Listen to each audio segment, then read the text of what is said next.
আজ আমার গায়ে হলুদ। বিকেলে হলুদের প্রোগ্রাম শেষ করে আমার বোনেরা সবাই গেছে মেয়ের বাড়িতে হলুদ নিয়ে। আমার ছোট বোন সুমি, মেমি, বাগনি আনিসা আর বড় বোন রুজি আপু, ভাইয়ের বউ লিতা, সৌরভ আর তন্নি। ওরা বিকেলে আমাকে হলুদ দেওয়ার পর গোসল করিয়ে বাসায় রেখে মেয়ের বাড়িতে যায় মেয়েকে হলুদ দেওয়ার জন্য। মেয়ের বাড়িতে সন্ধ্যায় হলুদ প্রোগ্রাম, একদিনে 2 জায়গায় প্রোগ্রাম হওয়াতে একটু ঝামেলাই হলো। আমার বাসার সব মেয়েরা গেছে মেয়ের বাড়িতে। এখন আমি আর মা। একটু আগে মাও গেছেন বড় আম্মুদের বাসায় বড় আম্মুর সাথে দেখা করতে। আমি এখন বাসায় একা। বাসায় কি করব? একা একা ভালো লাগছে না। ভাবলাম একটু ছাদে যাই। যেই ভাবা সেই কাজ, সন্ধ্যা তখন হবে। এদিকে আমার ছোট বোন মেমি আমাকে বারবার বারণ করেছে আজ যেন কোনো কিছুর জন্য ঘর থেকে বের না হই, কারণ আমার শরীরে কাঁচা হলুদের গন্ধ, আর কাঁচা হলুদের গন্ধ নাকি খারাপ কিছু ভর করে। বাইরে বের হলে খারাপ বা অশুভ কিছুর আসর হতে পারে আমার উপর। আমি মেমির কথা পাত্তা না দিয়ে একা একা ছাদে উঠলাম। ছাদে ঘুরছি আর আকাশ দেখছি। হঠাৎ শুনলাম নিচে থেকে কলিং বেল বাজানোর শব্দ হচ্ছে, মানে কেউ আসছে মনে হয় আমাদের বাসাতে। দরজার সামনে দাঁড়িয়ে বেল বাজাচ্ছে। ভাবলাম এই সময় কে আসবে। আবার ভাবলাম আম্মুই এসেছে হয়তো, আর বোনেরা তো মেয়ের বাড়িতে, ওদের আসতে অনেক দেরি হবে। এই ভাবতে ভাবতে আমি নিচে নেমে আসি। বলে রাখা ভালো, আমাদের ছাদে ওঠার সিঁড়িটা মূল দরজার সামনে দিয়ে গেছে। মানে সিঁড়ির আগে একটা কেসি গেট আছে, ওটার বাইরে কলিং বেল লাগানো। কেসি গেটের পরেই মূল দরজা। নিচে নেমে গেট খুলে দেখি ছোট বোন সুমি দাঁড়ানো। ওর মুখটা কেমন শুকনো লাগছে, চোখগুলো কেমন লালচে ঘোলাটে। আমি সুমিকে জিজ্ঞেস করলাম, কি ব্যাপার, চলে আসলি যে? কিছু হয়েছে নাকি ওই বাড়িতে? সুমি আমার কথায় কোনো উত্তর না দিয়ে সোজা ঘরের ভিতর গিয়ে ছাদে ওঠার সিঁড়ির দিকে চলে যায়। সিঁড়িতে উঠতে উঠতে শুধু বলল, কিছু ভালো লাগছে না, তাই চলে আসছি। আর পিছনে না ফিরেই বলল, ভাইয়া তুই দরজা লাগিয়ে উপরে আয় তো, তোর সাথে কথা আছে। এই বলে সুমি চোখের আড়াল হয়ে যায়। আমি তখন মনে মনে ভাবছি, সুমি তো এমন নয়, কি হলো এজর? আর কেনই বা হলুদের সন্ধ্যা রেখে চলে আসলো? কি হলো এজর? ওই বাড়িতে কিছু হয়েছে কি, এটাও ভাবতেছি তখন। ও তো এইসব পার্টিতে খুব মজা করে।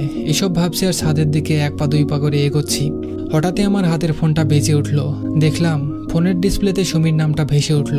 তার মানে সুমি ছাদে গিয়ে আমাকে ফোন দিচ্ছে আমার দেরি হচ্ছে দেখে। আমি একবার ভাবলাম ফোনটা রিসিভ করব না, ছাদে তো যাচ্ছি। একটু জোরে পা চালিয়ে হাঁটা দিলাম, কিন্তু ফোনটা বেজেই চলেছে। এবার ফোনটা রিসিভ করলাম। ফোন ধরতেই সুমি বলল, ভাইয়া আমাদের আসতে একটু দেরি হবে। আনিসা খুব বমি করছে, ওকে নিয়ে হসপিটালে যাচ্ছি আমরা। যদি কোনো প্রয়োজন লাগে তোকে কল দিলে তুই হসপিটালে চলে আসিস, কেমন? আনিসা হচ্ছে আমার একমাত্র ভাগ্নি, যার বয়স আনুমানিক 4 বছর। ও গাড়িতে বা অটোতে চললেই বমি করে। আমি সুমির কথা শুনে থ হয়ে যাই। কি বলে ও? সিঁড়ি বেয়ে ওঠার মাঝপথে পা আটকে যায় আমার। ও যদি হসপিটালে থাকে তাহলে ছাদে ওটাকে। আমি তোতলাতে বলি, কি বললি তুই? তুই কোথায় এখন? সুমি আবার বলল, আমি আর মেমি আপু হসপিটালে, আমরা একটু পরেই যাব।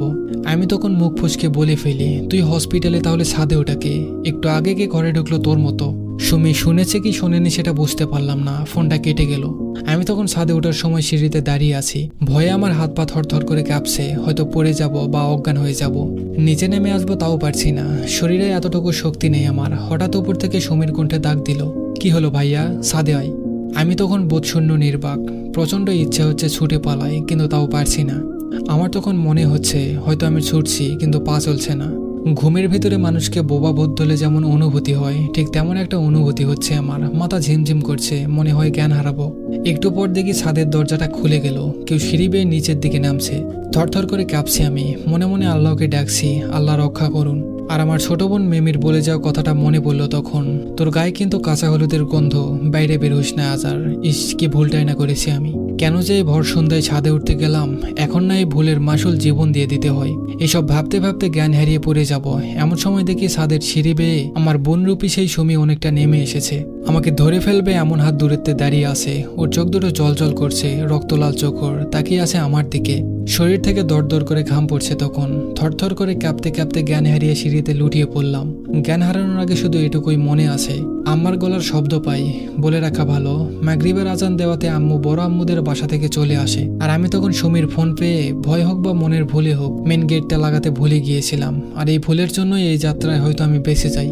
আম্মু বাসায় এসে দেখেন আমি ছাদে ওঠার সিঁড়ি থেকে গড়িয়ে নিচে পড়ছি। আম্মু দৌড়ে গিয়ে ধরে ফেললেন আমাকে, আর আমি বেঁচে যাই।